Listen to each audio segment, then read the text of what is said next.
आपकी मानसिकता ही आपकी वास्तविकता है। आप जो भी सोचें, चाहे आप कर सकते हैं या नहीं कर सकते, आप सच में वही करते हैं। Henry Ford. दार्शनिक इमैनुअल कांट ने लगभग 200 साल पहले ही बताया था कि हमारे सभी अनुभव, जिसमें सभी रंग, ज्ञान, बोध और विषय जिन्हें हम महसूस करते हैं, वे सब हमारे मन का प्रस्तुतिकरण मात्र है। वास्तविकता केवल व्यक्ति के अपने ग्रहण बोध पर निर्भर करती है।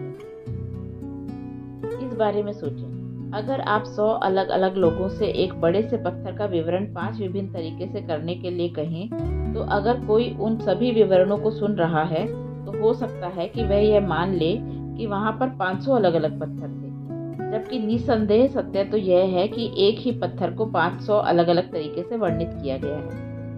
संसार के बारे में हमारी समझ हमारे विश्वास की जड़ में निहित है। ये मान्यताएं हमारे व्यक्तिगत विश्वास में होती हैं, जो हमारी विषयात्मक वास्तविकता का निर्माण करती है।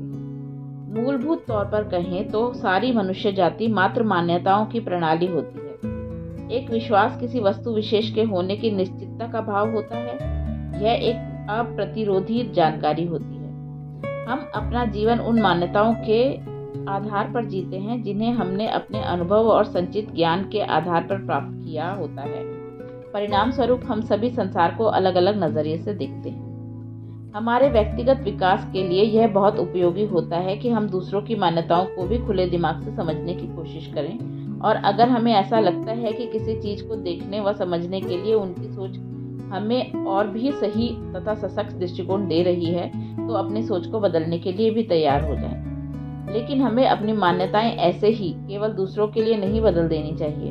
इसकी बजाय हमें अपनी मान्यताओं पर सवाल उठाने चाहिए और अपने आप से प्रश्न पूछने चाहिए कि क्या मेरी मान्यताएं मुझे वह जीवन जीने के लिए मददगार साबित होंगी जो मैं वास्तव में जीना चाहता हूँ, और मेरी जितनी भी मान्यताएं हैं उसमें से कितनी मेरी अपनी है और कितनी ऐसी हैं जो मुझे दूसरों के द्वारा दी गई हैं।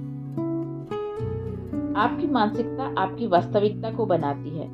अतः अगली बार जब कोई आपसे कहे कि आप अपने लक्ष्यों के प्रति अवास्तविक हैं और आपको वापस वास्तविकता की ओर आने की जरूरत है, तो इस बात को समझें कि वह केवल उनकी वास्तविकता है जिसके बारे में वह बात कर रहे हैं, आपकी नहीं। किसी चीज में विश्वास रखना उसको देखने का एक नजरिया है। अगर आप उसमें विश्वास नहीं करते हैं तो वह आपके लिए सच नहीं होता और वह आपकी वास्तविकता नहीं हो सकती। हम ऊर्जा के सिद्धांत के माध्यम से जानते हैं कि जब हम नकारात्मक चीजों में विश्वास करते हैं, हम नकारात्मक चीजों का अनुभव करते हैं। ये नकारात्मक अनुभव की मान्यताओं को शुरुआती तौर पर बल देती हैं, जो आपको उन पर और भी ज्यादा विश्वास करने के लिए विवश कर देती है, और एक नाखुश करने वाली सोच आपके लिए और भी अधिक सही बन जाती है जब तक आप अपनी उस मान्यता को बदलने का निर्णय नहीं लेते। अपने अवचेतन मन को समझे। वह आपका अवचेतन मन है जो आपकी मान्यताओं के लिए जिम्मेदार है। आप जो कुछ भी ग्रहण करते हैं वह सब कुछ उसी का परिणाम होता है जिसे आप अपने अवचेतन मन में सच मानकर स्वीकार करते हैं। हमारा चेतन मन सोचता है, जबकि अवचेतन मन आत्मसात करता है। आपका चेतन मन बगीचे की तरह होता है और आपका अवचेतन मन गहरी व उपजाऊ मिट्टी की तरह होता है। इस मिट्टी में सफलता और असफलता दोनों के बीजों को बिना किसी विचार के रोपा जा सकता है। आपका चेतन मन बाली की भूमिका अदा करता है। वही चुनाव करता है कि आपकी मिट्टी में कौन से बीज को रोपा जाना है।